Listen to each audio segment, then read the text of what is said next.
Bueno, muchísimas gracias, Miguel, muchísimas gracias a la universidad por la invitación. Me emociona muchísimo ver el aula llena. Soy docente hace 1000 años, así que esto me llena el corazón verlos y les agradezco un montón levantarse tan temprano y venir a escuchar estos temas. La gente que está parada, por favor, háganse amigos, siéntense, esto donde quieran, acomódense acá, no hay ningún problema. Si quieren, hay lugarcitos. Bueno, la idea, tenemos 1 hora y media, así que voy a tratar de ir rápido. Pregunta obligada al azar. Yo soy hiper geek, hiper gamer, así que nada, va a estar lleno de referencias de Star Trek, les aviso, desde movida. Así que, gamers en la sala.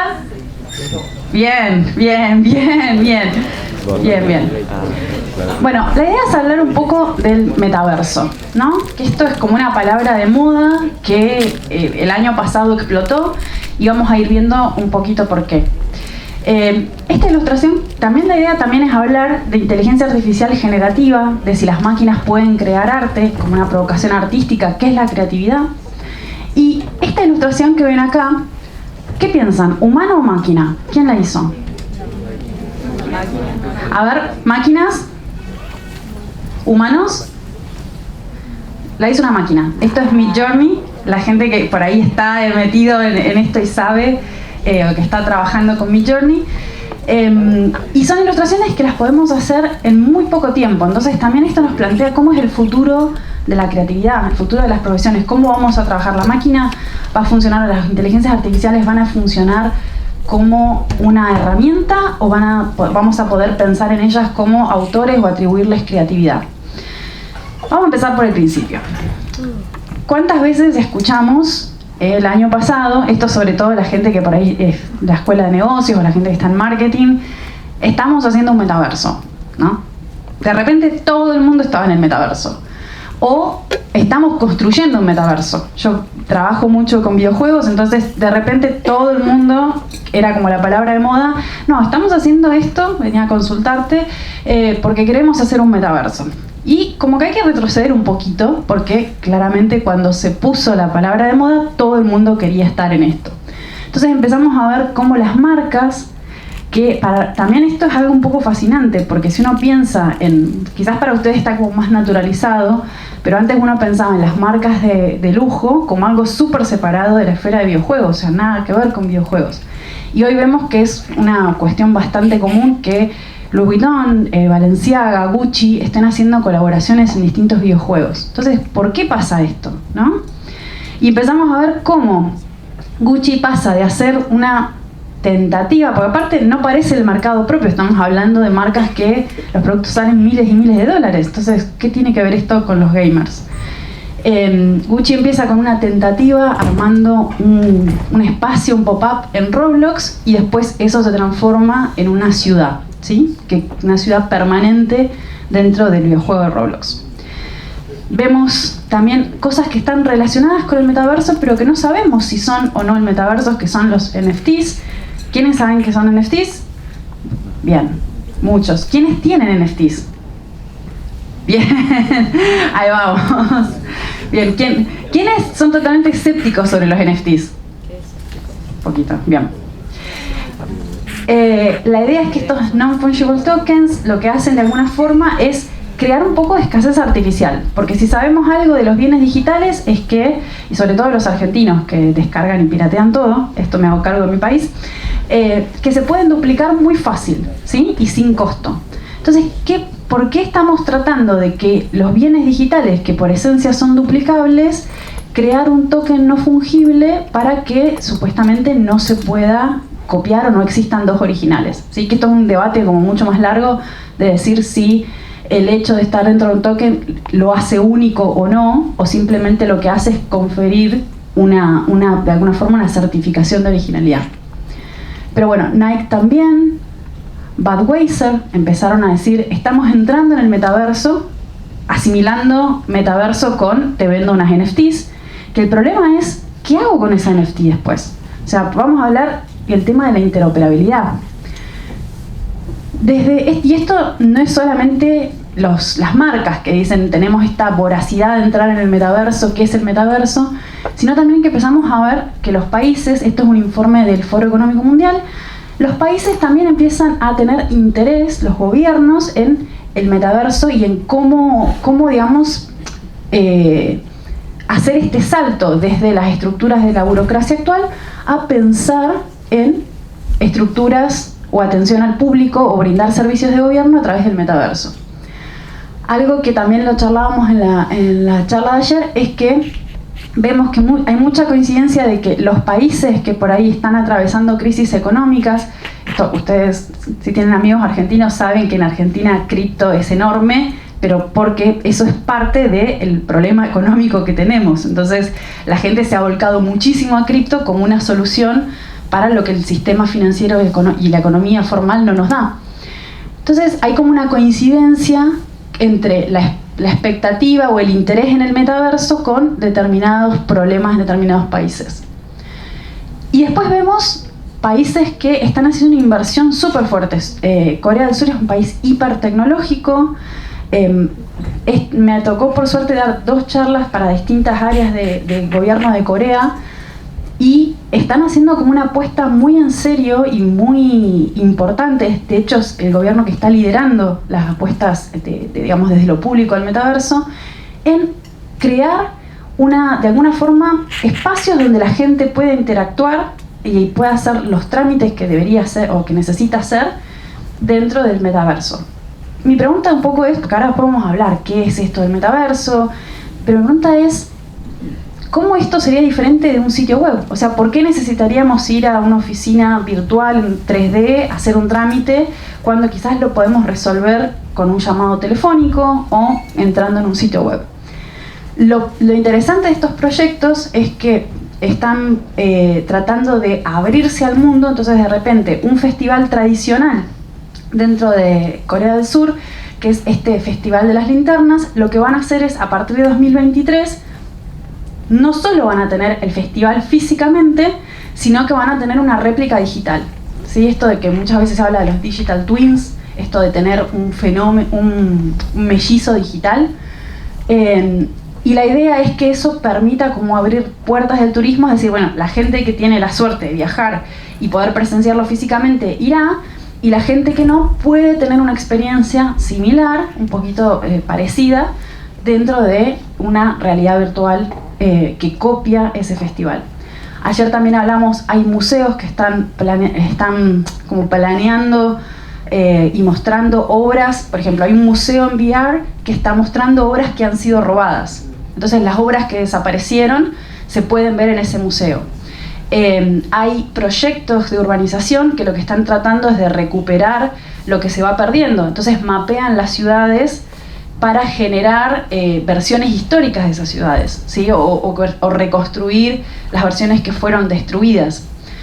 Algo similar había pasado, bueno, no sé si hay gente fan de Ubisoft acá, pero cuando se incendió Notre Dame, usaron parte de las investigaciones del juego, de uno de los juegos de Assassin's Creed, para hacer una reproducción de un modelo virtual de la capilla de Notre Dame. Después, bueno, China, que tenemos otros problemas acá porque estamos hablando de otra sociedad, que es una sociedad donde las estructuras de la vigilancia se usan para someter a una población. Estamos hablando de un régimen no democrático. Entonces es bastante problemático pensar cómo esto se va metiendo cada vez más en la cabeza de la gente. Y este ejemplo que yo traigo siempre de Indonesia, donde porque también empezamos a ver que, como es la palabra de moda, las marcas invierten en cualquier cosa que diga metaverso, y los gobiernos de alguna forma también. Es como, bueno, parece que si estamos haciendo algo en el metaverso, estamos haciendo algo. Entonces, de repente dicen, bueno, vamos a crear un metaverso para evitar la corrupción. ¿Y cómo sería eso? O sea, ¿por qué sería diferente de cualquier otra forma de comunicación? ¿O por qué el hecho de estar comunicándose en realidad virtual haría que fuera menos corrupto un gobierno que otro? Entonces, mi pregunta, yo trabajo mucho con temas de ética, de la tecnología, ética de la inteligencia artificial, es ¿para qué necesitamos un metaverso? Entonces, ¿por qué? ¿Por qué estamos construyendo esto? La tecnología, cuando construimos la tecnología, tenemos que preguntarnos el porqué de las cosas.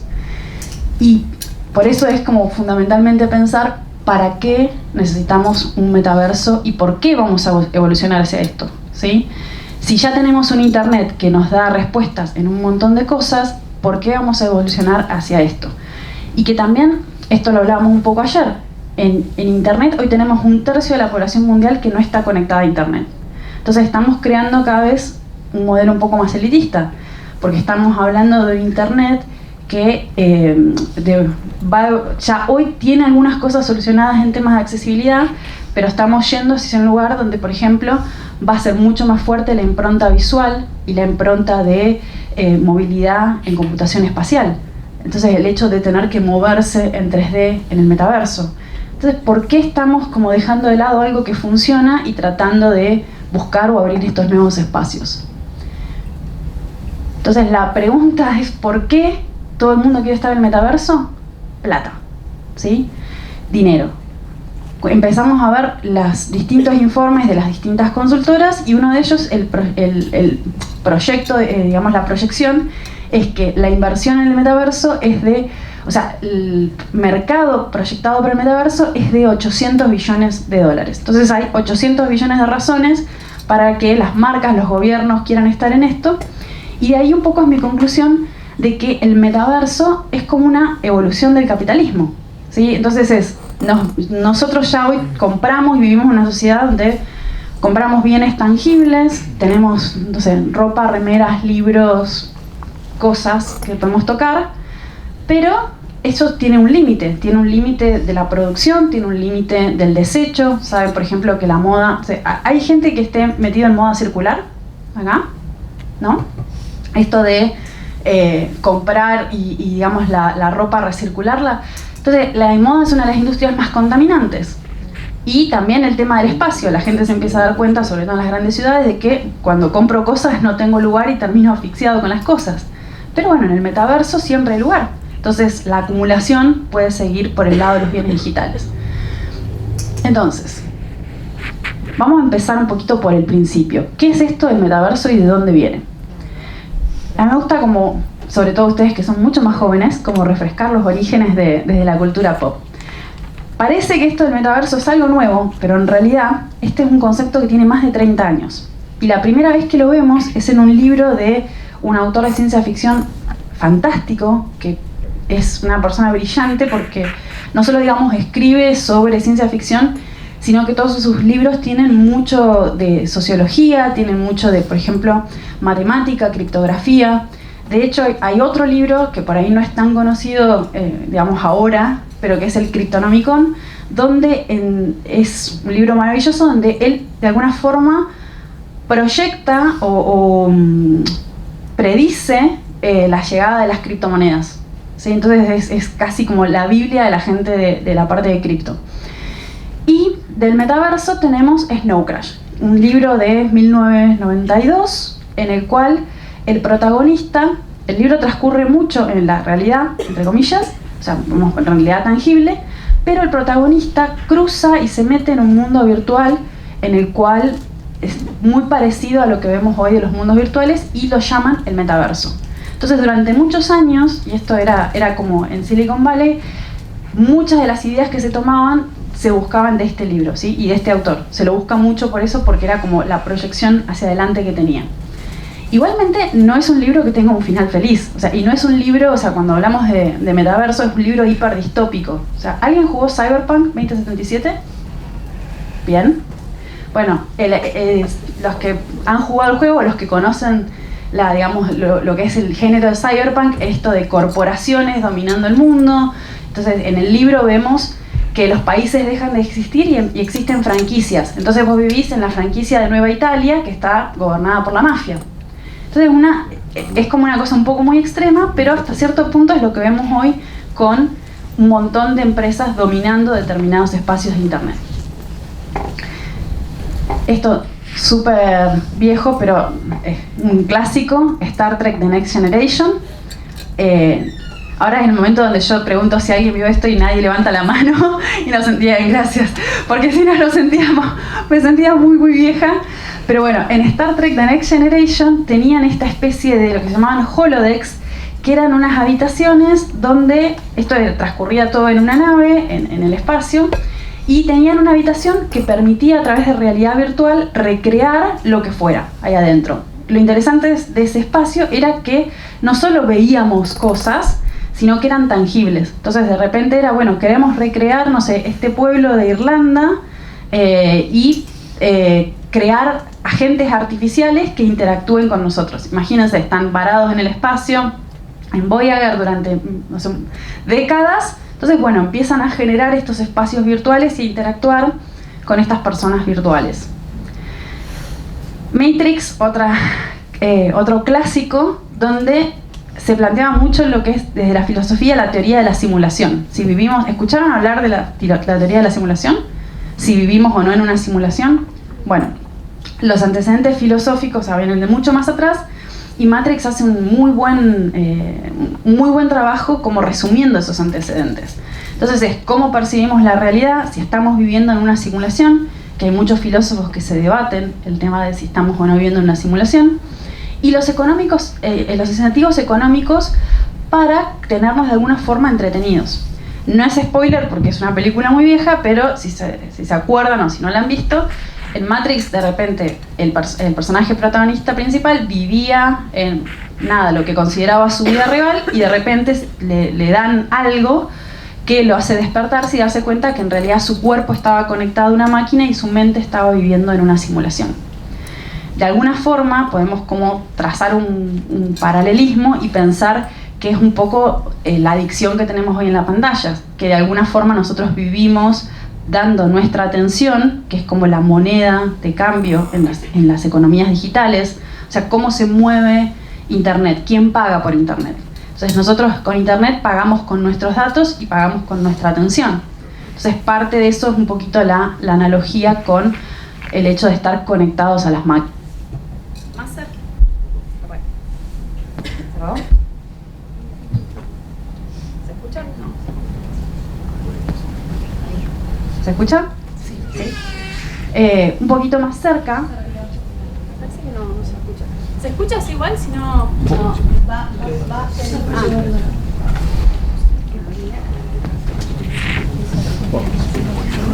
¿Me escuchan a mí? Ahora sí. Gracias. Muchas gracias. Otro un poquito más cerca. La Matrix no quiere que hable. Ahora sí, ¿no? ¿Me escuchan bien? ¿Sí? Bien. Conste que no estoy haciendo nada. Ok, voy a hacer las pilas. Bueno, hablo un poquito así mientras... ¿Alguien vio Ready Player One? Bien. ¿Ven? Ahí se ve la edad de la audiencia. Son todos demasiado jóvenes. Pero bueno, Ready Player One es como... ¿Y alguien leyó el libro? Muy bien. Ahí se ve la edad de la audiencia. Ready Player One es una evolución más de esto de mostrar el metaverso como un lugar donde la gente se conecta. Lo interesante del libro, y que también pasaba un poco lo mismo en el libro de Snow Crash, es que había una sola simulación, ¿sí? Que era una sola compañía dueña de esa simulación. Entonces imagínense si la única posibilidad de metaverso que tuviéramos fuera la que nos ofrece Facebook /Meta, ¿sí? Entonces, uno de los debates actuales que se plantea es, bueno, ¿quién tiene que ser el dueño del metaverso y que no debería ser una sola compañía, ¿no? Como no debería ser una sola compañía la dueña de Internet. Entonces, acá lo que se veía en la película y en los libros que era interesante también era cómo colisionaban distintos avatares y distintas marcas y distintas licencias de propiedad intelectual. Alguien de derecho no hay nadie, ¿no? Bueno, sí. Pero bueno, como para propiedad intelectual explicar un poquito más, en todo caso, que es una rama del derecho que protege los derechos de autor, las marcas, las patentes. Entonces, cuando hablamos de propiedad intelectual, hablamos de que, por ejemplo, una remera, ahí vi a alguien que tenía una remera con el logo de Batman. Yo justo ayer usé el ejemplo de una remera con el logo de Batman. Batman es, por un lado, una marca, y por otro lado, las historias de Batman o el personaje de Batman está protegido por derechos de autor, ¿sí? Entonces, cuando alguien quiere usar eso, ahí está, gracias, ejemplo de la remera de Batman.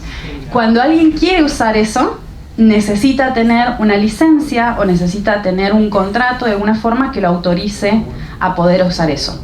Entonces, y las licencias son territoriales, o sea, cada país, si yo quiero tener, no sé, la licencia para fabricar remeras de Batman en Uruguay, eso no solamente está limitado a Uruguay, no me serviría para otros países, ¿sí? Entonces, ¿qué pasa en el metaverso? Donde en el metaverso no hay jurisdicciones, donde no hay países, ¿sí?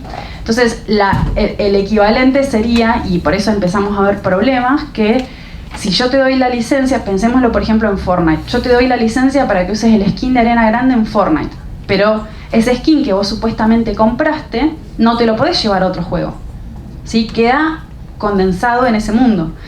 En el mundo físico es diferente porque vos te comprás la remera o el buzo de Batman y vos decís, bueno, lo llevo donde yo quiero. No es que llegaste a la aduana de Uruguay y en Argentina te dicen, no, no tenés el derecho a entrar con esto, ¿sí? Y eso es porque dentro de la propiedad intelectual hay algo que se llama el derecho de la primera venta, que es que cuando, por ejemplo, nosotros tenemos un libro, las palabras de ese libro, nosotros podemos regalar el libro físico, podemos donarlo, podemos hacer lo que queremos con eso, pero no podemos fotocopiarlo, ¿sí? No podemos crear lo que se llaman reproducciones de eso.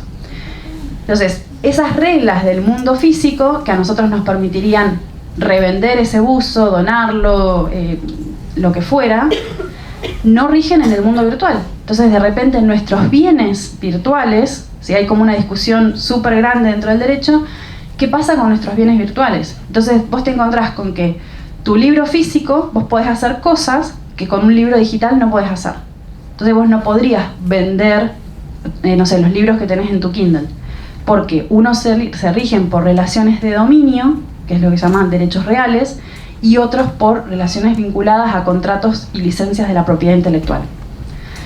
Y esto es importante porque en la medida en que si decimos cada vez más nuestros bienes van a ser digitales, entonces ¿qué va a pasar con el hecho de verdaderamente no soy dueño? ¿Por qué alguien me dice dónde puedo usar esto? Entonces imagínate si es como si dijéramos, esta remera que te compraste, este buzo, solo lo podés usar dentro de Uruguay, ¿sí? Algo que parece súper ilógico en nuestra realidad tangible, va a ser algo que es súper fácil de hacer y que va a ser una realidad dentro de estos mundos virtuales. Y esto es importante, volviendo un poco a Ready Player One, porque ahí veíamos cómo de repente había avatares, no sé, de marcas o de cosas, o bueno, lo mismo que pasa hoy en Fortnite, que de repente tenés, no sé, el avatar de Batman con Ariana Grande al lado, que es como si una colisión de cosas que no tienen nada que ver. Y bueno, salvo que Ariana Grande sea Batman, no lo sabemos, pero Gatúbela. Pero la idea es que vamos a empezar a ver que nosotros estamos comprando o generando economías, volviendo a esto del mercado de los 800 billones de dólares, y de repente cada vez como consumidores nos vamos a ver mucho más limitados con esto, ¿sí? Bueno, vamos a pasar un poco más rápido esto, películas y referencias, Lego, desde los videojuegos, también acá voy a decir Second Life y muy poca gente lo va a conocer porque es algo bastante viejo. Bien, gracias, ahí levantó la mano, gracias. Pero bueno, lo interesante es que Second Life, muchos decían que es un juego, otros que es un experimento social, reproducía una simulación, pero lo interesante es que no se hacía con blockchain, ¿sí? No necesitaba blockchain, que cuando hablamos de metaverso mucha gente es como no, metaverso sí o sí debería ser basado en protocolos de Web3 y usar blockchain. Más adelante Animal Crossing, y acá llegamos donde sí más gente levanta la mano, Animal Crossing, Decentraland, de nuestros compañeros argentinos, Roblox, Minecraft, todos estos eran como proto-metaversos o como estos mundos virtuales y simulaciones, ¿sí? Y Fortnite, donde la pregunta era si era un juego, si era... A ver, acá está esto. Si era un juego, una plataforma o un metaverso o qué era.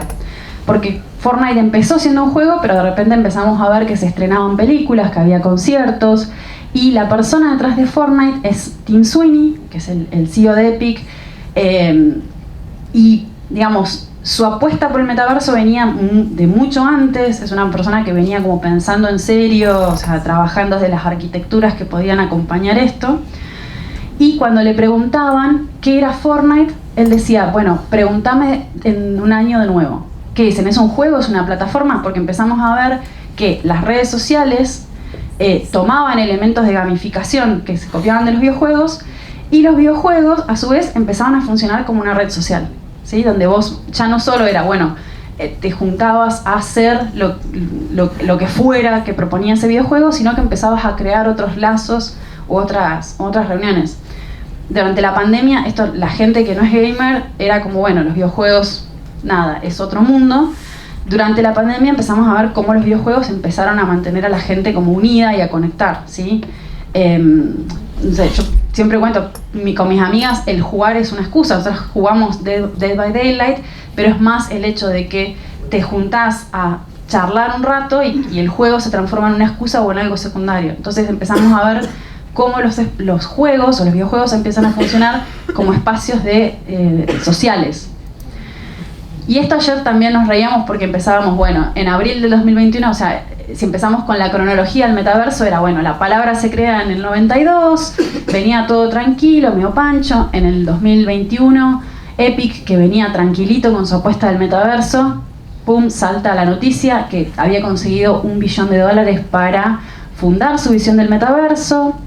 Niantic, la empresa detrás de Pokémon GO y de Ingress, que tiene una visión súper distinta del metaverso, que no es solo realidad virtual, sino que es realidad aumentada. Entonces la gente que ha jugado Pokémon GO sabe que es esto de sobreimprimir cosas en la realidad. Entonces no es que nos bloqueamos de la realidad física, sino que le agregamos capas de contenido y de significado por encima. Entonces la apuesta de ellos, por ejemplo, es esto de mapear y crear una réplica digital del mundo.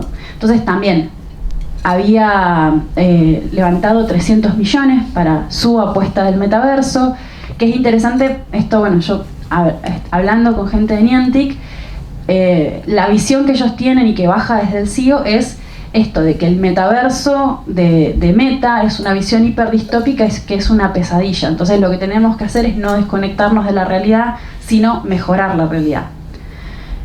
Y se va todo, explota todo en octubre.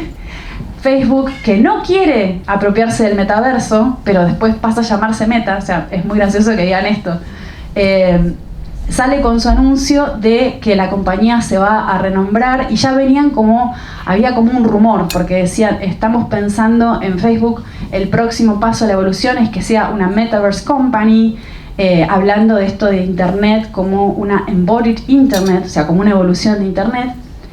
Y yo tengo pensamientos muy claros sobre Meta y sobre lo que pienso de Meta, y sobre el hecho de que es muy simbólico el querer apropiarse de la palabra, ¿sí? Ya había mucha gente trabajando en los espacios metaversos, a punto tal que la gente que venía trabajando en temas de metaverso está como tratando de buscar otro nombre, porque es como que ha quedado un poco contaminado. Y lo vemos también en las búsquedas en Internet, donde pasamos de que nadie hablaba del metaverso del 2004 en adelante a octubre del año pasado, la explosión que tenemos de búsquedas y de popularidad. Bien, vamos a ir un poquito más rápido. Entonces, ¿qué pasaría si yo les digo que no hay un metaverso todavía? ¿Y por qué? Porque esto va a depender de cómo definimos qué es el metaverso. Entonces, se habla de que es una web espacial, de que es esto, una Internet donde vamos a estar como corporizados, que es la evolución de Internet, que es algo diferente o algo nuevo. Y la idea es que, por un lado, es un Internet donde empezamos a mezclar elementos sociológicos de Internet, videojuegos, ¿sí? Lo que pasa en las redes sociales, todo va a quedar como un poco condensado en una sola cosa. Y por otro lado, incorporamos elementos de lo que se llama computación espacial, spatial computing, que la idea es como poder recrear la física o cómo nosotros interactuamos con los objetos dentro de estos espacios virtuales. Una forma más sencilla de verlo es pensar que pasamos de un Internet 2D, ¿sí? Por eso yo les ponía esto acá, también es un capítulo viejo de Los Simpsons, pero si alguien se lo acuerda, cuando Homero pasa de 2D a 3D, para mí es súper fácil de entender eso. Es como decir, bueno, pasamos de la Internet en 2D a la Internet en 3D, donde empezamos a navegar en otra dimensión. Entonces, de repente fíjense cómo cambiaría nuestro concepto, que en vez de tener que tipear una página web, es bueno, tengo que ir hacia esa página web manejándome espacialmente, ¿sí? Bien, sobre la realidad, Esto también es más largo, pero lo voy a contar así un poquito rápido. Yo pienso en algo, la gente que está como trabajando en esos temas y habla de realidad virtual, realidad aumentada, XR, que son como un montón de términos así para nombrar distintas cosas, lo piensa como compartimentos separados. Y a mí la idea es que, o lo que me gusta pensar es que en realidad nosotros no es que estoy en realidad virtual, ahora estoy en realidad aumentada, ahora volví a la realidad física, sino que en realidad lo que va a pasar es que nosotros nos vamos a ir como metiendo en estos sistemas de una forma súper gradual, de una forma que no nos damos cuenta. Hay una serie acá que recomendaba, que ayer preguntaba si alguien había visto, que se llama The Feed, que está en Amazon Prime, súper oscura, nadie la conoce, pero si ven un pedacito, lo interesante de esa serie es cómo representa el futuro de la interacción. Es como, en esa serie es como un Facebook, pero en esteroides, porque la gente lo tiene implantado en su cabeza. Entonces, de repente yo quiero hablar con alguien y esa persona aparece como un holograma, pero no como un holograma que sale desde una máquina, o sea, como esto generando un holograma, sino que es una representación de un holograma que en realidad se me representa a través de funciones en mi cerebro, ¿sí? Parece ciencia ficción, pero también hay un montón de compañías trabajando en neurotecnología que tienen que ver no solo con interpretar las señales de nuestro cerebro, sino eventualmente en un futuro con poder incluso o sea, que funcione como un cable de doble vía. No solo sacamos información, sino que también el día de mañana puede ingresar información. Vamos a ir un poquitito más rápido también, así llegamos a hablar un poco de la parte de arte.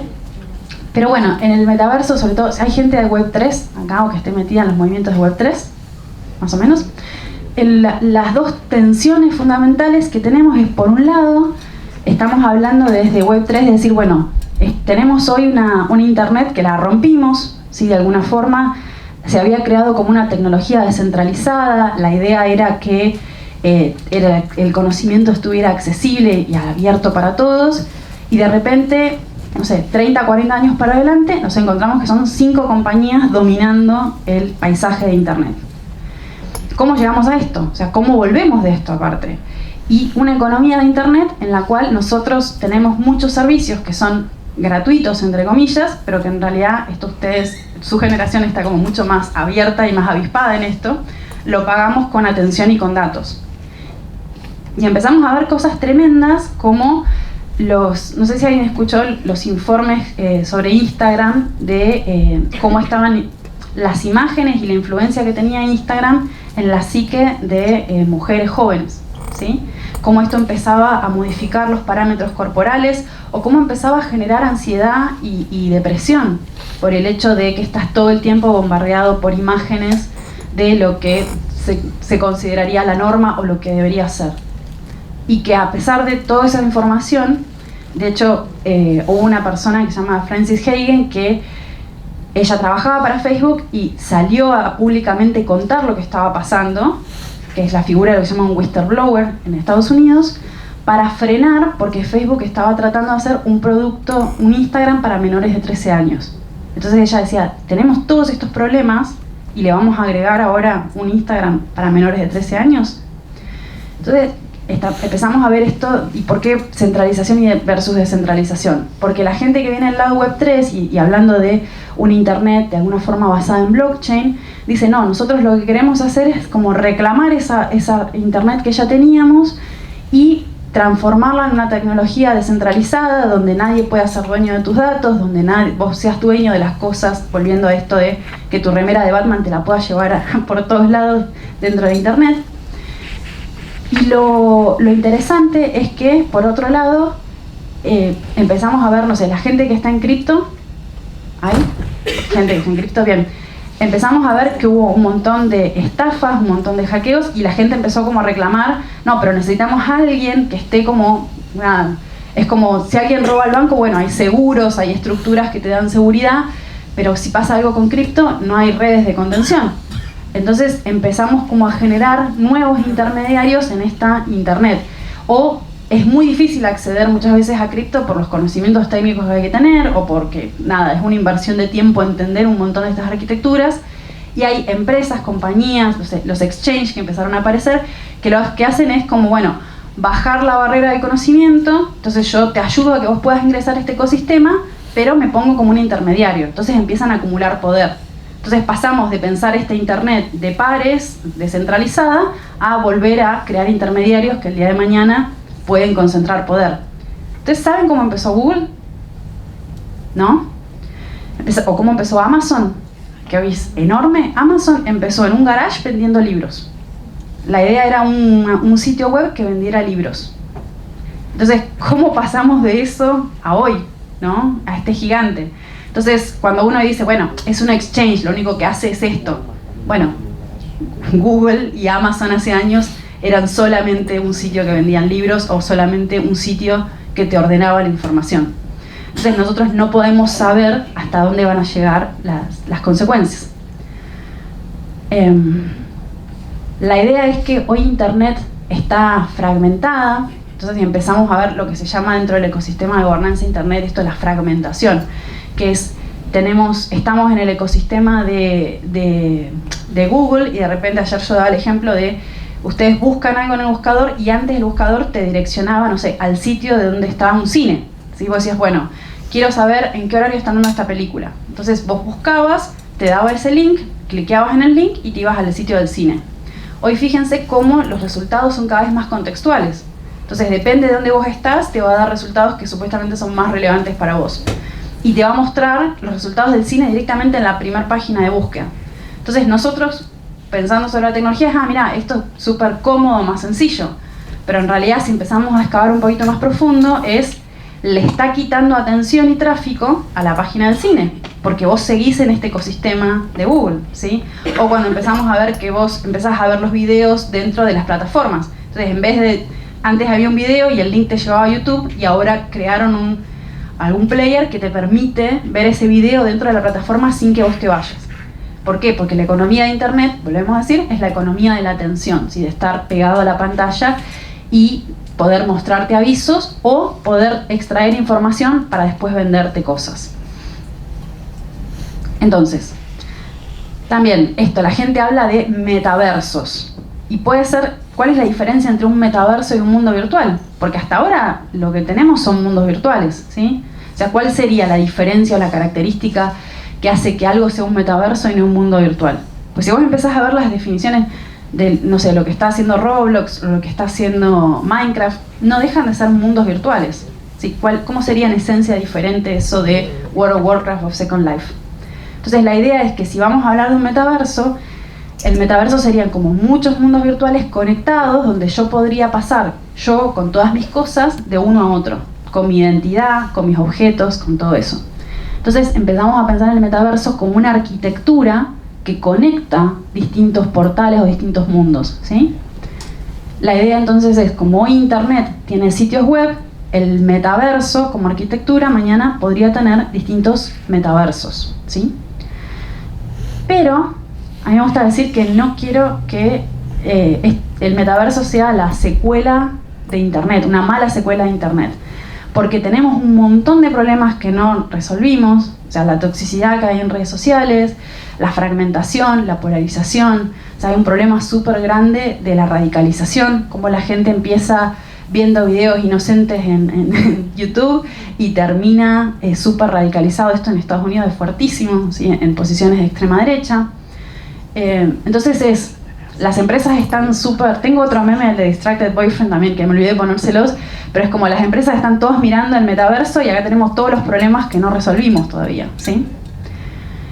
Entonces, si yo tuviera que hoy darles una definición del metaverso, para mí es como una mezcla de cosas. Todavía en el estado que estamos no hay una definición, pero podemos pensar como una convergencia. Una convergencia de tecnologías, entonces un montón de tecnologías que van desde inteligencia artificial, que se va a usar no solo para moderar los contenidos o para filtrar los contenidos que vamos a ver, sino para crear nuevos contenidos dentro de esto. Y ahora quiero llegar a esto con lo que nos queda. Tenemos 15 minutos más, ¿no?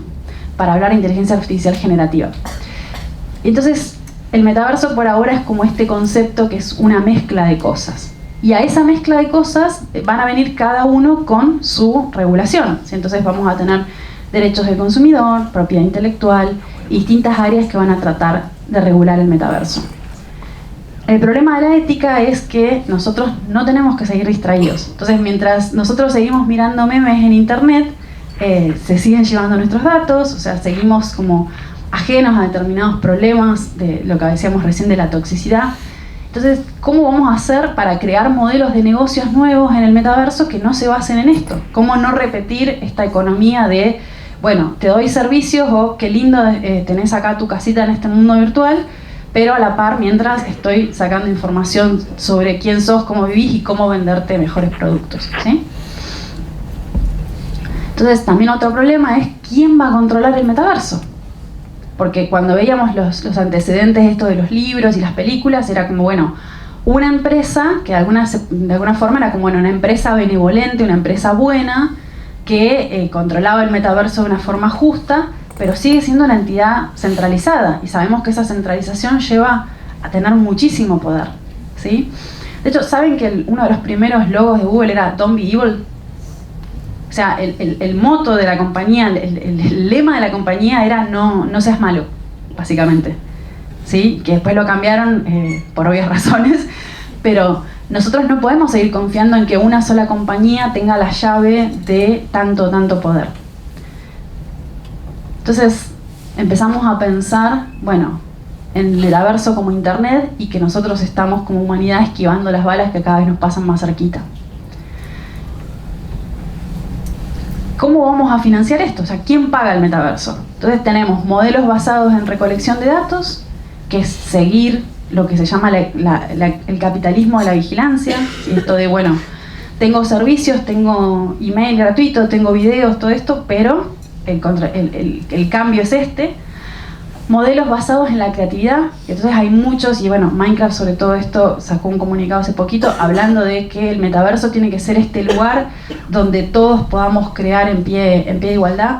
Y a mí algo que me gusta decir es, nos quieren vender el metaverso como este lugar donde no va a haber, vos vas a poder ser quien quieras ser, entonces poder explorar géneros, poder explorar lo que vos quieras en ese momento. Pero en realidad yo digo, bueno, pero si vos mirás un poquito las presentaciones de Facebook, vas a poder ser lo que quieras ser en la medida en que pagues, ¿sí? Porque todo va a tener un precio. O sea, querés tener este skin divino, no sé qué, bueno, pagá. ¿Querés ser esto? Pagá. Entonces lo interesante es ver cómo hay sandbox o juegos que la idea es, no, tenés estos elementos y podés crear con estos elementos, y bueno, ¿y hacia qué modelo vamos a ir? ¿Vamos a ir hacia un modelo que se parece más a Meta o vamos a ir hacia un modelo que se parece más a los mundos que proponen Minecraft y Roblox? Y acá mi idea era contarles un poquito sobre inteligencia artificial. No tenemos mucho tiempo, así que lo vamos a hacer bastante rápido. Saben hoy que la inteligencia artificial está metida en todas las industrias, cuando ustedes buscan algo en internet, los resultados que se les devuelven se ordenan a través de distintos algoritmos, los contenidos que vemos, las cosas que nos recomiendan. O sea, Netflix, cuando nos dice el 88% de ese que te marca de que esta película te va a gustar, es porque hace una estadística de la gente, clusters de gente que se parece a vos, ¿sí? Y estos algoritmos lo que hacen es toman o recopilan datos alrededor nuestro, alrededor de estas interfaces en las que nosotros interactuamos, y lo transforman en información sobre nosotros, información sobre nuestros hábitos de consumo, sobre nuestros datos biométricos, sobre nuestra salud. Ayer hablábamos con Miguel que hay aplicaciones de inteligencia artificial que a través de la voz pueden detectar si tenés enfermedades, ¿sí? Entonces es tremendo la cantidad de cosas que pueden saber sobre vos a partir de esto. ¿Cómo aprenden las máquinas? ¿Alguien conoce este animalito? No importa, no se preocupen, porque una sola vez alguien lo conoció y era de Australia, porque es un bilby australiano, ¿sí? Entonces, si yo les muestro esta foto, ¿saben qué es? Un bilby australiano, bien. Fíjense cómo en una foto, como seres humanos, ya aprendimos a reconocer este bilby australiano. Acá, mismo animalito, distinto animalito. Mismo. ¿Y acá? Distinto. Acá este pobrecito la está pasando muy mal. Pero bueno, fíjense cómo en más o menos 4 o 5 fotos nosotros aprendimos a reconocer de alguna forma, o sea, todavía no podemos explicar estos procesos de la cognición, pero aprendimos a reconocer. Entonces yo les pregunto, ¿qué es este animalito? Un bilby australiano. O sea, ustedes ahora me dan la respuesta, ¿sí? cuando las máquinas nos dan una respuesta, cuando los algoritmos nos dan una respuesta estadística. Entonces nos dicen, hay un 83% de probabilidad de que esto sea un bluey australiano y un 20% de que sea, no sé, una rata de campo de Nueva Zelanda, ponele. Porque aprenden en función de estadística y en función de probabilidad. Y si nosotros tenemos que dar explicación de por qué pensamos que este animalito es eso, vamos a empezar a como decir, bueno, en realidad, porque ustedes lo sabían de alguna forma, pero si yo les pregunto, bueno, ¿cómo sabían que esta foto era la misma que la anterior? Y bueno, mirá, se parecía a las orejas, el pelo era del mismo color, entonces empezamos a construir ideas mentales de lo que es eso. La idea es que las máquinas no pueden dar esa explicación. Lo que hoy tenemos, o las inteligencias artificiales que hoy tenemos, sí, así, es una explicación mucho más larga, pero no llego a dárselas en 15 minutos. Pero lo que tenemos hoy no puede dar como motivación de esas explicaciones. Y vamos a empezar a ver los errores de la inteligencia artificial. ¿Alguien vio esta película? Sí. Bien, bien. Hermosa película. Tarea para la casa si no la vieron. Mitchell vs. The Machines. Y empezamos a ver, esta es una parte de la película donde es una parte del plot, pero cómo las máquinas se equivocan, ¿sí? Cómo las inteligencias artificiales, que son supuestamente tan inteligentes, terminan de alguna forma confundidas en si esto es un perro, un chanchito o una piece of bread. Y esto de la película tiene basamento en la realidad. No sé si habían visto alguna vez esto, ¿sí? Pero las máquinas le cuesta muchísimo porque no entienden de contexto. Entonces de repente no puedo saber si esto es un chihuahua o un muffin, o un perrito o una dona, un bagel, porque lo que yo veo es la probabilidad de la forma y los colores, ¿sí? Porque no entienden o no piensan como pensamos los seres humanos.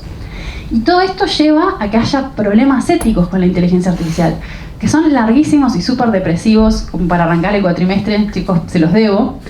Pero la idea es esto, como que si hay algo que yo me gustaría que se lleven de esta charla es que la inteligencia artificial, primero que está diseñada por seres humanos, entonces viene con todos los sesgos, y cuando nosotros cortamos los datos de la realidad para construir un modelo, para digamos, construir un modelo de una solución, eso viene con todos nuestros preconceptos, con todos nuestros prejuicios, con todo lo que nosotros, digamos, inconscientes y conscientes, ¿sí? También hay problemas de género, porque es una tecnología que está hecha predominantemente por un sector de la sociedad. Entonces hay falta de representatividad, y eso se traduce en los sesgos de quienes están creando esas tecnologías. Y eso hace que la tecnología y la inteligencia artificial no sea infalible, y que de repente nos encontremos con sistemas que no reconocen bien a la gente o que hay problemas. Entonces cuando ustedes digan, no sé, vamos a poner reconocimiento facial para tal cosa, es como siempre pensar en cómo eso puede fallar y a quién puede perjudicar, ¿sí? Es mucho más largo de contar. Si les interesa leer, esto está todo condensado en un paper que escribí. Pero vamos a ir a una parte un poco más amable y más divertida para terminar la clase. Acá había cosas de neurotecnología, que ayer la gente que estuvo la deprimí con esto. Y terminábamos con un kitty break porque era demasiado. Pero bueno, así como estábamos hablando de la inteligencia artificial, que podía de alguna forma reconocer patrones y hacer inferencias sobre cosas que vemos en el mundo, ahora la inteligencia artificial ya no se usa solo para predecir y clasificar cosas, sino que también se usa para crear contenidos. Entonces, ¿escucharon hablar de los deepfakes? ¿Sí? Bien. Esto de los deepfakes son crear, de alguna forma, usar datos de la realidad. Entonces de repente yo tengo muestras de la voz de una persona, y a través de sistemas estadísticos y utilizando Machine Learning, yo puedo crear un modelo de la voz de esa persona. Entonces puedo hacer que esa persona, por ejemplo, hacer que una persona que ya falleció lea un texto. Hay un documental de Anthony Bourdain, que era, creo que era cocinero, que usaron su voz, o sea, crearon un modelo sintetizado de su voz, y para el documental usaban ese modelo para leer cartas que él había escrito a otra persona. Entonces cuando vos ves el documental, está leído por la voz de esa persona, lo cual es un montón de problemas morales y éticos. Pero la idea es que podemos empezar a usar eso para un montón de cosas. Para bien, como por ejemplo crear fotos de gatos, o para mal, para empezar a hacer campañas de desinformación. Y digamos, ya empezaron a circular en distintas elecciones deepfakes de políticos. Durante la guerra de Ucrania empezaron a circular ahora deepfakes sobre la información que estaba ocurriendo en la guerra o sobre los líderes de estos países. Y esto es, hace un par de años, la inteligencia artificial generativa, una de las técnicas se llamaban redes adversariales generativas, eran capaces de crear este tipo de imágenes, que algunas eran bastante pasables como gatitos y otras eran el gatito que salió del infierno, ¿no? Y hoy tenemos esto, ¿sí? Que ayer preguntaba, ¿reales o creadas por máquina? Son creadas por máquina, ¿sí? Y de hecho acá esto lo vende, este es el logo de DALL-E. DALL-E es un sistema de inteligencia artificial generativa basado en modelos fundacionales, basado en un modelo de GPT-3, que lo que permite es crear distintas imágenes en menos de 20 segundos, ¿sí?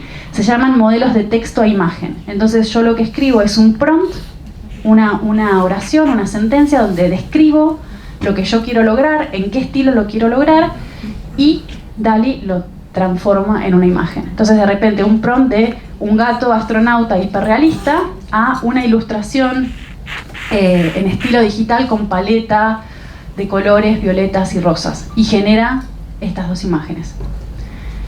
O estas, cuando la misma prompt le modifico simplemente algunos parámetros y transforma en la fotografía de un juguete o en una ilustración de moda. Y lo interesante es que estas técnicas se pueden usar para crear cualquier tipo de contenido artificial.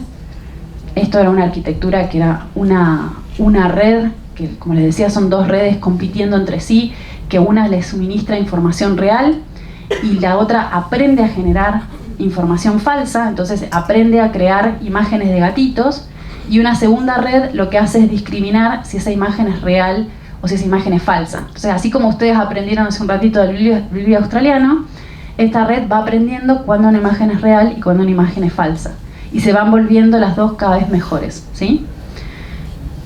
Hay muchas preguntas sobre la creatividad, sobre si ustedes yo les preguntara qué significa ser creativo o si solamente los seres humanos podemos ser creativos. Lo interesante es que si nosotros empezamos a ver imágenes, vamos a adelantar acá, si yo les mostrara esta imagen y no les dijera quién la hizo, ¿ustedes dicen que es una imagen creativa? Sí, sí, podríamos decir sí.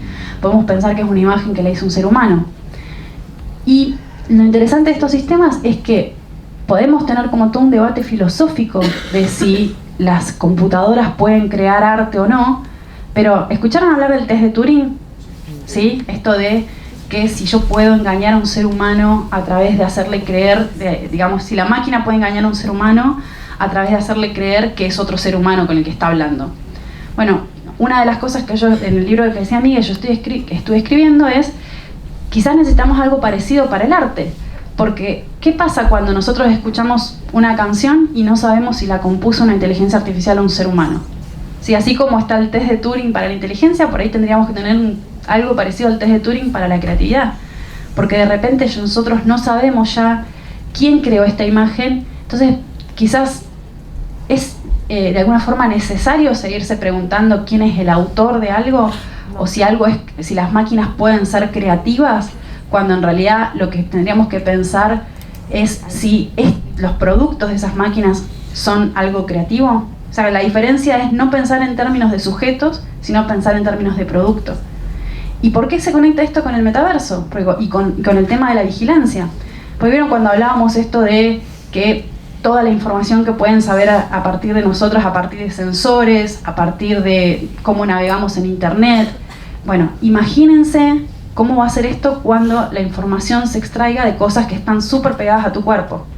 Cuando el headset que vos tengas registre, que es algo que se puede hacer y hoy se hace, a dónde se posó tu mirada, cuán atento estabas, qué cosas te gustaron, qué cosas no te gustaron, quién te parece lindo, quién te parece linda, ¿sí? O qué te parece atractivo. Y usando inteligencia artificial generativa, puedo en 20 segundos crear eso. Entonces de repente algo que a vos te gustaba, o sea, te quedaste así mirando, che, qué buena esta remera de Batman. 2 segundos más adelante, en el metaverso, mirá, la remera de Batman, y la está usando alguien que te resulta atractivo, entonces es irresistible y la vas a terminar comprando. Entonces vamos hacia un mundo donde tenemos un montón de posibilidades y un montón de herramientas súper interesantes. Esto, por ejemplo, que les mostraba acá en esta última slide, es un ejemplo de la Mona Lisa en distintos estilos. O sea, era simplemente decirle a DALL-E, este sistema de OpenAI, recrear la Mona Lisa en el estilo de Basquiat, en el estilo de Warhol, en el estilo de Giger, distintos estilos, y estas imágenes las hacían en menos de 20 segundos. ¿Sí?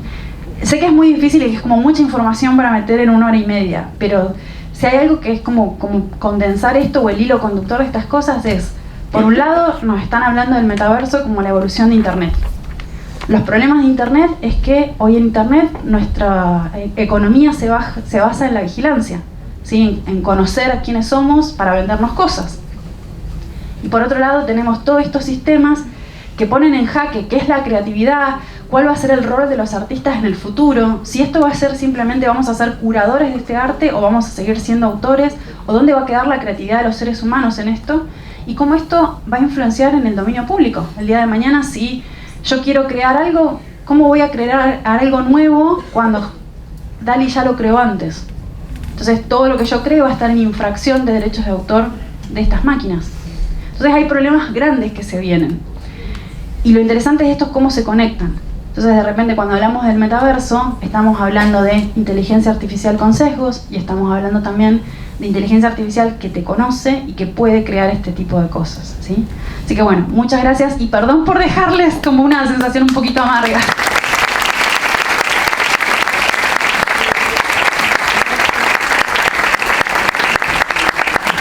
Bueno, las y los invito a aprovechar que está Micaela para hacerle preguntas, así que ¿quién es la primera o el primer valiente que se atreve a disparar su pregunta?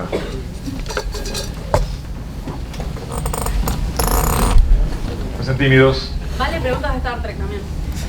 O de qué juego estoy jugando, ¿no?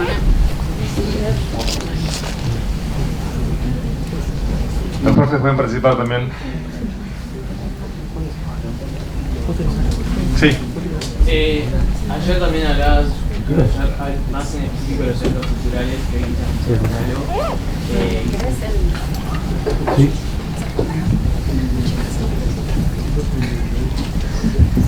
Ahí, mencionabas sobre los eventos culturales, cómo se realizarían en este metaverso. O sea, mi pregunta es cómo se pierde toda la gracia, como la esencia, el aura, la cuestión humana de estar ahí. O sea, no es lo mismo ver una obra de arte en un museo de verdad frente a la obra que en eso. Y, o sea, a mí, desde mi punto de vista, como que no entiendo por qué alguien haría algo de eso. Y mi pregunta, en realidad, que ya la habías comentado un poco más ayer, pero capaz que hoy puedes mencionar más, era tu punto de vista en ese tipo de situaciones específicas, como con la cultura. Es una re linda pregunta.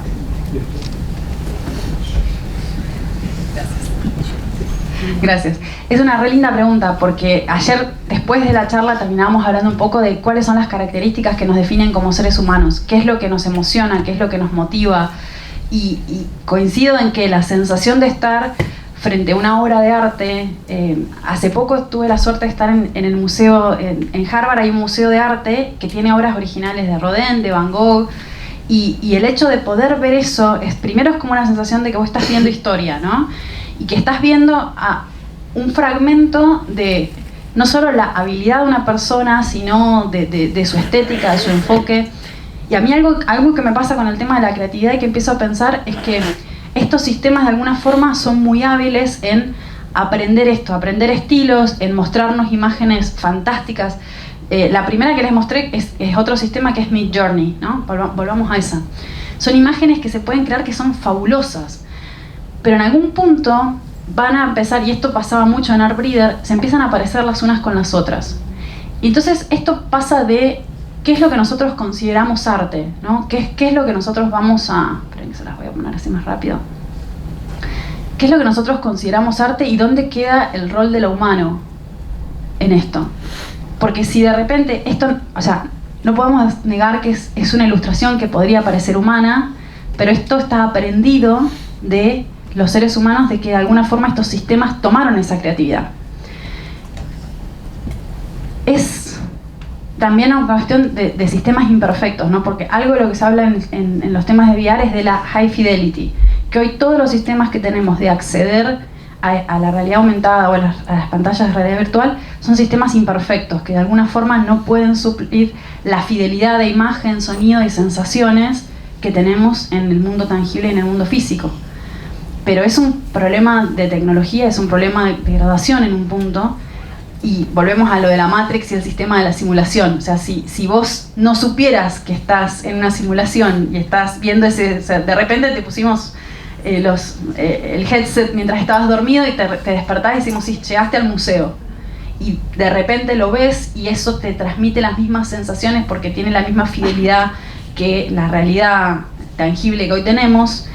Es como que ahí esa distinción se borra. Entonces hoy sí claramente es un problema de tecnología, de que estar frente a la presencia de esto es diferente de verlo a través de una pantalla, ¿no? Que no es lo mismo estar en un museo que hacer el recorrido virtual de un museo a través de internet.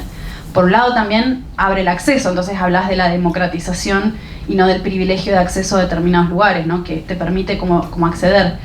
Por otro lado es una cuestión de grados, porque llega quizás el momento en que una cosa sea tan similar a la otra que no sea indistinguible. Y volviendo a lo de la creatividad, tu pregunta me despierta a mí esto, que es ¿qué es lo que nosotros admiramos de la creatividad? Y algo que pasa muchísimo es que una imagen nos parece fantástica. Me ha pasado mucho hacer la prueba con gente que muestro algo y me dicen, ay, no sabía que dibujabas, o no sabía que ilustrabas, qué lindo esto. Yo digo, no, lo hice con DALL-E. Ah, entonces pasa automáticamente a ser un arte menor, ¿no? O pasa la imagen que estás viendo pasa de tener un valor estético y un valor atribuido a tener otro valor simbólico, ¿sí? Porque es como empezamos a pensar en esto como, bueno, entonces yo digo, pero el valor entonces no está en la estética en sí de la imagen, sino en el esfuerzo o en el talento que vos le atribuís al otro para crear esa imagen, ¿sí? Y para mí esa es una discusión súper interesante, porque es... Y que también vale con lo de los NFTs, es de repente tenemos un montón de arte circulando, ¿por qué queremos restringirlo? ¿Por qué queremos como hacerlo escaso? Entonces el valor está en la escasez y no está en el hecho de que sea simplemente estéticamente placentero. Sí. Claro, porque o sea, la creatividad nace de las experiencias de las personas, o sea, eso de, ponele, yo lo veo, pero qué interesante, pero en el momento que me decís que es de DALL-E, lo pierde toda, no hay vida, no hay nada detrás. Una máquina. Entonces, como mi pregunta también puede ir como, ¿qué solución puede haber? Como porque los seres humanos no somos capaces de distinguir eso de una a la vista, si es máquina o si es una persona. Si en un futuro puede llegar a haber algo como, mismo de los programas que lo generan, de dejar como una marca a algo que te diga, porque, o sea, lo que te transmite una obra no es lo mismo cuando sabes el contexto que hay detrás que es una máquina. Porque hay experiencias, hay vida. Eso es lo interesante. Vos fíjate, la palabra que vos usaste, contexto, ¿no? Estás apreciando la obra con todo lo que significa esa obra, con lo que estaba pasando por la cabeza de Van Gogh a la hora de elegir el sujeto y elegir la forma en que iba a componer eso. Y eso porque vos marcaste de, bueno, debería haber algo que me diga que esta imagen es generada o no, es otro problema que...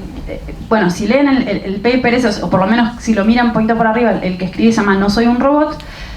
Ahí yo hablo del principio de awareness, que es que nosotros muchas veces no sabemos que estamos interactuando con sistemas artificiales, ¿sí? Entonces de repente cuando vas y te atiende alguien no sé, atención al cliente online, vos no sabés si estás hablando con un bot o si estás hablando con una persona del otro lado. Y eso empieza a generar, sí, a veces sabes, a veces no sabes, pero hay sistemas que se van perfeccionando. A veces te das cuenta claramente que es un bot, pero hay sistemas, de hecho hay un experimento que se llamaba Bot or Not, en una página que había creado Mozilla, que vos podías entrar y hablar y fijarte ahí si el que te respondía, o sea, adivinar si la persona con la que estabas hablando era una persona o un agente artificial. Pero bueno, este principio de, bueno, de alguna forma necesitamos saber si estamos interactuando con sistemas artificiales, porque imagínate en el metaverso tener conversaciones con algo que está adelante y que vos pensás que es el avatar de un amigo, una persona, y después te terminás enterando que es un sistema alimentado con GPT-3 que crea texto generativo y no lo sabías. Entonces empezamos a ver como fronteras que se borran y casos super border. Y yo coincido con vos con esto de que hay algo en la creación humana que nos despierta esto, el contexto, la admiración, y que te lleva a pensar a la obra sobre otra forma. Pero también, por otro lado, hay una cuestión de la objetividad de la apreciación estética, y esto tendríamos que empezar a hablar como teorías de apreciación del arte. De dónde está el valor que encontramos. O sea, el valor, puede haber algo que sea estéticamente placentero per se, o el valor viene de la intención del artista, o el valor viene de la apreciación de la audiencia de ese arte. Pasa que como la estética como Quizás como tenemos poco tiempo está bueno rotar que hay otras preguntas y sigamos. Sí. Hola, ¿qué tal, Florencia? Mira, siendo vos tan entendida en el tema, y particularmente yo, capaz que hay algún compañero más, es la primera charla que escucho de metaverso y no estoy sumergida en el tema. Me intriga muchísimo saber hasta dónde pensás que puede llegar esto, porque me imagino que te lo has planteado y que es algo que lo debes pensar, no sé si habitualmente, pero que sí lo debes haber pensado mucho. Entonces, la verdad que me intriga muchísimo saber si vos has pensado en el futuro cómo esto va a seguir creciendo, porque creo que es como un proceso que empezó y sigue continuamente, y hoy seguramente hayan cosas nuevas en ese mundo. Entonces nada, me intriga mucho pensar a ver hasta dónde va tu imaginación. Sí. Buena pregunta.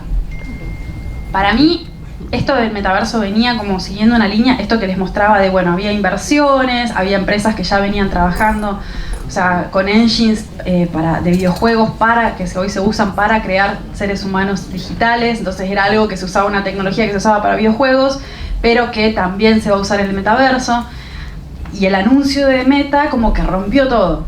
Entonces, porque volcó el foco, pasó de ser algo, y que a mí me pasaba también dentro de la academia. O sea, hablar de videojuegos y hablar de metaverso era, nada, bien hablar de sci-fi y cosas que no tienen nada que ver. Y de repente la gente se encontró con que, no, para esto es una realidad y hay un montón de guita atrás, ¿qué es esto que está pasando? ¿Sí?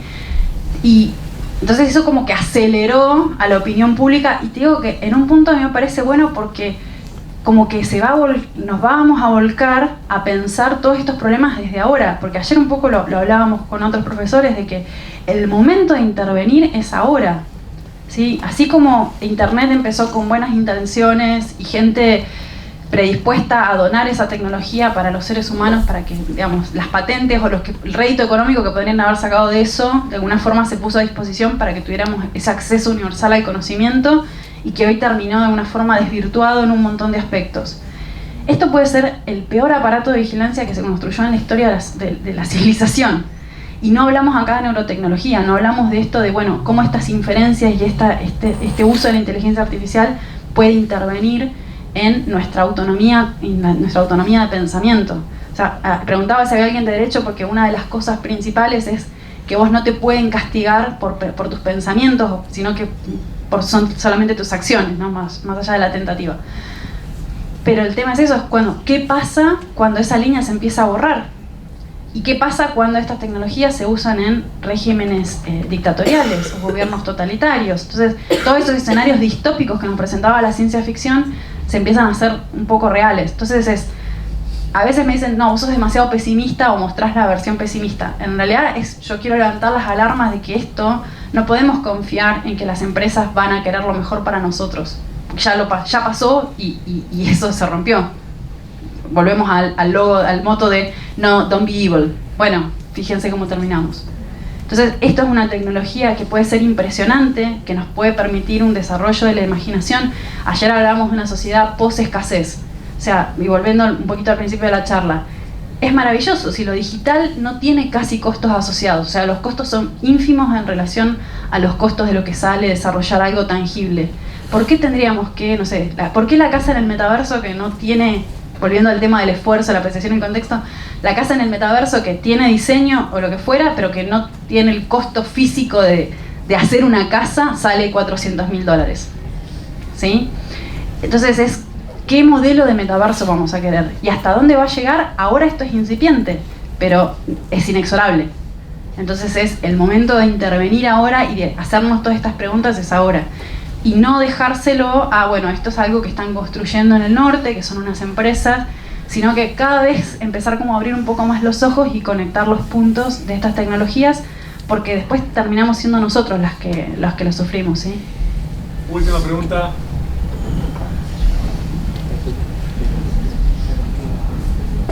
¿Puedes preguntar? Mi pregunta es, ¿cómo creéis vos? Bueno, tengo dos, pero porque antes de esta charla tuvimos una clase de problemáticas y había salido la duda de cuál es la necesidad del ser humano de buscar una realidad artificial que se asemeje y que intente ser lo más parecida a una realidad física que hay. ¿Cuál es la necesidad de esa búsqueda?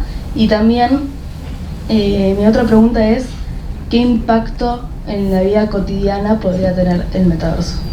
Perfecto. La respondo súper rápido por si querés meter una pregunta más.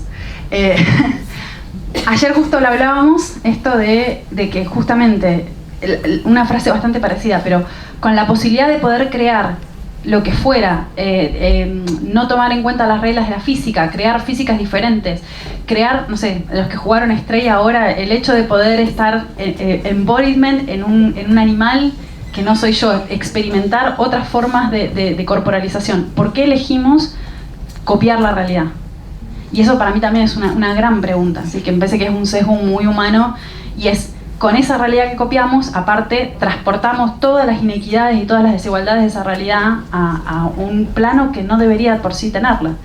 Y cómo lo veo en el futuro es, a mí me preocupa muchísimo cuando dicen, no, trabajar en el metaverso es como, y ayer lo decía en el final de la charla, hay hoy un problema técnico que es los dispositivos de realidad virtual generan lo que se llama motion sickness, y ese motion sickness es mucho más prevalente en las mujeres que en los varones. Entonces yo digo, vamos a trabajar en el metaverso, pero en un metaverso que yo tengo que sacarme el visor cada 2 minutos para vomitar. O sea, porque es un problema técnico que todavía no se ha solucionado. Y eso de acceso nada más, o sea, de general, pero... Y empezamos a hablar, y bueno, ¿y cómo va a ser la accesibilidad en el metaverso? O sea, ¿cómo vamos a acceder a internet? ¿Cómo va a haber controles adaptativos para que todo el mundo pueda acceder al metaverso en condiciones de igualdad? Entonces, para mí es por eso, la conversación se tiene que dar ahora y es urgente. No es dejar que, bueno, hagan y vamos viendo. Y algo de esto en Snow Crash es una sociedad hiperdistópica donde el acceso al metaverso lo tenía un porcentaje de la población.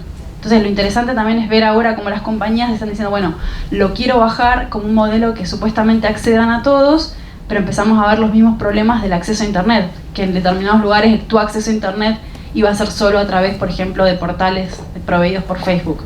Entonces es un problema que repite y replica y agranda un montón de los problemas que ya tenemos en internet.